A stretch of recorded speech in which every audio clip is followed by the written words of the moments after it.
Hello, hello, hello. I'm Xanthoon, and here we have the second game for my match versus It's Not Ogre Till It's Ogre in the World Championships. This is going to be me as the WoodElves up against the fearsome Vampire Coast. So we're getting spooky. And in response to all that spookiness, I've gone a little bit cheesy with a full Vanguard. I don't know if full Vanguards are cheesy. I think they are, but they're legal in tournament rules, so why not sometimes, right? If you feel like it's appropriate, it can work. Now, let's have a look at what I brought. So in the woods over here, somewhat hidden, I've got some Glade Riders with spears, so the melee variant, and some Wild Riders with shields. I do think shields are really important in this matchup. They're not always necessary, but here I think they can be quite useful.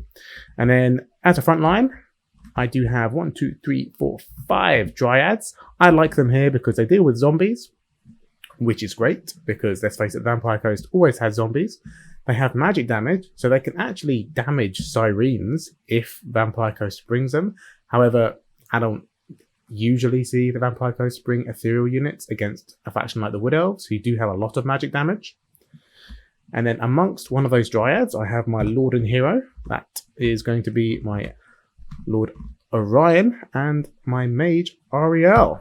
So with Orion, we've got all the good stuff, the bound abilities. We do have Horn of the Wild Hunt for that extra map-wide charge bonus, and Cloak of Isha. So when he does drop below 20%, he's going to get a lot more tanky and regeneration. Really important in this matchup because there's a lot of very heavy hitting Lords for the Vampire Coast. So in melee, you really probably will drop below 20% HP. Ariel comes in with Tempest, in case I was seeing any deck droppers, or Luther Harkon, Apotheosis, and Soul Stealer, which I think is a must for Ariel. She is tanky, but if you don't bring Soul Stealer, she will just get ground down. She's not that tanky. And then on this flank, I've got a similar contingent of cavalry. So Glade Riders with spears, and then Wild Riders with shields. And in the back, just hidden, well not hidden, but backing up the Dryads, I've got some Glade Riders with Hagbane tips. These are of course the poison damage. However, people don't seem to highlight this. They do magic damage, which is fantastic. You're paying, I think, maybe 100 gold more for a skirmish cavalry piece that has poison attacks and magic damage, which is great. Over here, I've just got regular Glade Riders. I did have 2 poison ones because I do think they're worth bringing. However, I really wanted to bring Apotheosis on Ariel, and I had to cut some costs somewhere. So I decided to just cut that 100 gold to bring that spell and have these just regular ones. Because even though they don't have magic damage, they've still got 7 armor piercing, and they can still move very fast. And the thing about Glade Riders, when you compare them to, say, Pistoliers with the Empire, they've actually got really good melee stats. You know, you've got a charge bonus of 24, which isn't amazing, but it is significant. You combine that to a melee attack of 28, they can do some serious work, especially against dogs, zombies, and artillery pieces. Alright, that's the WoodElves. Over in the trees over here, we've got some scurvy dogs. They're kind of hidden. I think I was able to see them from all the way back here, so I guess they weren't somehow. Maybe because they're peeking out the forest a little bit. I'm not entirely sure. As for the Vampire Coast's main army, sort of main contingent, they've got a somewhat boxy build. A front line of zombie pirate deckhand mobs.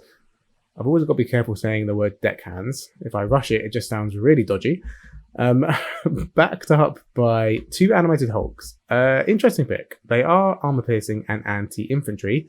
Anti-infantry is fine, but you don't need to bring armor piercing versus the WoodElves. There is virtually nothing on my roster that has armor. I mean, 60 armor isn't significant enough to warrant armor piercing, in my opinion. Yeah, so I would have swapped those out for zombies with power birds or something, but you never know. I've been wrong before, and I'll be wrong again. Maybe they are actually fantastic in this matchup. And then behind them, or sort of in between them, I should say, we've got some zombie pirate gunnery mobs. So these guys come in with armor-piercing missiles, and I won't harp on about the need for armor-piercing in this matchup. However, their range is also an issue, so I would have rather deck droppers. Just because 145 ranged, they're actually going to get outranged by my skirmish cavalry, which should never really happen if you're ranged infantry. Nonetheless, 3 of them will do some serious hurt on any targets they can get their hands on. And in the center, looking absolutely badass on his Necrofex Colossus mount, is Count Noctilus. He's just an all-round badass. He's got 119 missile strength. He's got pretty competent melee attacks. And he's got Captain Roth's Moondial, so he's going to be summoning up zombies. He's also got Summon Zombies as a spell. I believe it's called Drown Dead. Yep, that's what it's called. He's got Regeneration, the Hunger. Being a vampire, I don't know if that's an optional thing. I think you have to take it. I'm not entirely sure. And Invocation of Nehek for even more healing. Pit of Shades as well. And Wraith Storm. So a lot of potential damage coming down on my lords and heroes here. And in the back, we've got 2 units of carronades. So these are anti-large armor-piercing missiles. So the armor-piercing, yes, you could criticize it for that. But actually, I quite like cannons in this matchup because they can absolutely destroy cavalry. And if you micro them early enough, especially like when I'm bringing lords like Ariel and Orion, they will destroy them like so quickly. They're really, really good in this matchup. So although armor piercing is generally something I would stay away from when you're playing against WoodElves, there are some exceptions. And then here we have the Depth Guard with pole arms, which are elite halberdiers. They're very cool, and they can definitely do a lot of work. But I would have liked to see the cost saved by bringing zombies with halberds, and then spending a bit more on maybe scurvy dogs, or maybe what do I think is really good against WoodElves with this faction? Oh, deck droppers. I think deck droppers are fantastic right now. Those are those bats which carry zombies, which shoot guns. I mean, they're utterly ridiculous, but they are fantastic. Anyway, that's what he's brought. So we'll see how this goes. With my full Vanguard shenanigans, we're going to be getting right in there. My Dryads are going to be moving up straight away. Ariel and Orion pathing over to this little vampire contingent. And these scurvy dogs are going to be sat there doing nothing while my cavalry charges up. I think I'm going to be looking for a pick on those scurvy dogs as they're isolated. Shots coming in from, I believe, Orion. That was quite a large missile. I thought it was just spears he fired. Just picking off some zombies. So 2 zombies with that shot. Nothing consequential. Those Dryads taking the fire. And this is a bit of a mistake here. He should be focusing everything onto my Lord and Hero. And he's kind of doing that. Here you can see I've dropped the Hounds of Orion, the Acorn of the Oak of Ages, and the Hawk's Talon, which are 3 spells or abilities, really, that I like to bring.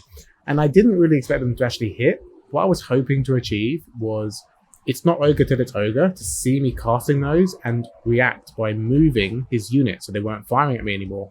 Nonetheless, seeing that my opening, I'm going to charge him with my cav. It might seem like a mistake charging these cavalry into such deadly looking units, but actually their anti-infantry is not going to help against my cav. And I can do a lot of damage here. I'm also using this opportunity to just cause chaos, getting my cavalry in there, wiping out his guns, getting onto his artillery, and I'm doing the same thing from this side as well. Or actually rear charge this unit, and he's going to drop a fat Pit of Shades here on, is that 2 units of Dryads and Glade Riders? So that's really bad by me, giving him that opportunity. So well played by him, seeing that and going for it. Ariel's already at half HP, so I need to drop some healing on her. But Count Noctilus actually has been eating arrows from my 2 skirmish cavalry the entire game so far. The game's honestly got a bit chaotic. There's Dryads in the back line. There's Wild Riders just routing off. Unfortunately, that's really sucks for me. Glade Riders just rallying, so I need to get them back in the fight. And the same, all my cavalry is just had enough and is going home, basically. The Dryads, though, are having a pretty good day. They will munch through zombies quite happily. Ariel's getting very low. Orion is currently cutting through zombies when he should be attacking Count Noctilus. Orion has anti-large in melee, and this thing is many things, but one of them is large, so he should be attacking that. These guys coming back in, just avoiding the animated hulks. Looks like they're going after the guns, a pretty good decision. I really need to get those cannons offline because they are very much operational right now, and they are punishing Ariel very, very hard. Looks like my Dryads have got the idea. And in the middle, we've got a bit of a clump here. A Soul Stealer here would be very useful. I believe I have dropped 1, but it's not enough. And Ariel's actually wavering. One of the recent changes was that Ariel used to be unbreakable, so she would never run. Ooh, that was Wraithstorm. If he had used that on Ariel, I think she would have died, or at least got a lot closer. So that was a bit of a mistake there. He could have snagged Ariel as a little... I mean, I don't know if it would have turned the game around, but it would have been very nice. I think the problem for him right now is that a lot of his units needed to have space to get their damage down, and they just don't have it right now. Artillery is being shut down, ranged units are being chased off, and because I'm now spread out across the battlefield, like I've got ranged units over here, his animated hulks are just getting dragged around. I'm dictating the pace of the game. Whereas when you're playing Vampire Coast, I think it's fair to say you need to be controlling the area where your units are in. If you don't do that, and it just becomes chaotic, it's not good for you, because a lot of your units are very squishy. Orion's looks like he's getting distracted. He should be chasing Count Noctilus, but he's instead feasting on these animated hulks, which he'll be doing quite well against. My Glade Riders are still firing into Count Noctilus. He's down to about 1000 HP. So he is gradually getting worn down. I'm not sure if he's used Invocation of Nehek yet or not. I believe he's dropped a couple. Dryad's over here. Not going to be having a great time against these hulks, but at least they're keeping them busy. Looks like my Wild Riders are completely gone. Oh, there's some over there way in the horizon. So hopefully we'll see them at some point. Count Noctilus has actually gone down to Orion here. So that is unfortunate for the Vampire Counts player. And because he's gone down, at this point I'm feeling really, really secure in this win. Although he does have lots of depth guard, which are the elite halberds left, I'm pretty confident I can just kite and shoot them to oblivion and back. Ariel also has come back, came back a while ago, and just been dropping apotheoses onto Orion to keep him healthy. She could have been healing him, healing herself, but I figured she's actually not in any danger. There's nothing here which can get on her, with the exception of the scurvy dogs, and I'm pretty confident I can save her if that happens. Because everything else is so slow. Like, these guys would destroy Alariel, but they're never going to catch her. I'm just not going to let that happen. Meanwhile, we've got Glade Riders firing into these scurvy dogs, and it's just a case of cleaning up now, from my perspective. Dryad's going to come over here. They are not what these guys want to be fighting. Dryad's being just sort of a cheap, chaffy unit compared to Depth Guard. They don't want to be trading with them too much, and these scurvy dogs not going to do particularly well either. And everything's starting to crumble, so that's going to be it for this game. Yeah, there we go. Well played to my opponent once again. This is of course going to be, that's our second game of our match, so I'm going to be taking the win 2-0. Nonetheless, as in the first game, I do really like the play in the game. It's just the builds. I think a bit more time hammering out builds against certain factions would help a lot, because his play isn't bad at all. Like, you're hitting the right targets. Maybe a couple of mistakes with Wraithstorm there. If you'd used it on Ariel, that would have been a lot better. And I think it does say on the tooltip that it's better at single targets. I'm not sure about that. I need to check. But yeah, you know what? These guys did pretty good. So although I was saying zombies with halberds would be better, maybe I'm wrong about that. Unfortunately, I did forget these, which kind of sucks, because they would have been very useful at chasing off my cavalry, so they weren't able to shoot Count Noctilus the entire game. Not so great from these guys. I don't know how much they are, but I'm sure they're more than 700. Cannons, oh, that was beautiful. I mean, it says 0 kills because he was literally firing at Ariel and Orion the entire game, which is exactly what you should be doing. So, well played on that one. The value there is really nice. Unfortunately, these guys got disrupted too early, and the zombies doing what zombies do. Although this one did really well. What were you fighting? What? I'm sure they're not that much, so that was good.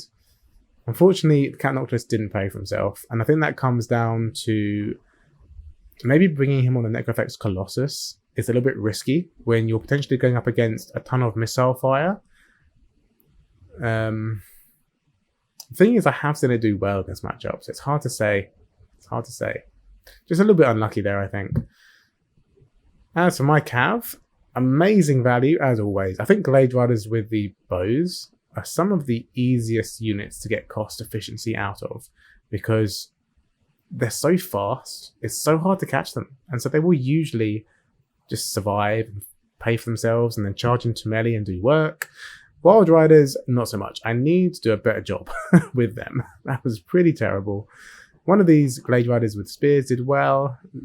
Dryad, yeah, mixture. Some of them doing very well. Alariel, not so much, but she did absorb a lot of damage, which doesn't get measured in that damage value, and it is an important factor. Orion, yes, Orion, 3000 damage value. That's what I want to see. So the hard carry right there. What a badass. All right, that's going to round out for this game. Hope you enjoyed. Please don't forget to like and subscribe the video. It really does help me out. So just that one little click, if you wouldn't mind, take the time. It helps me boost my video. And then more people will see it, and hopefully more people will like it. All right. I'm going to stop begging for likes and bid you all a lovely day, and I will see you next time.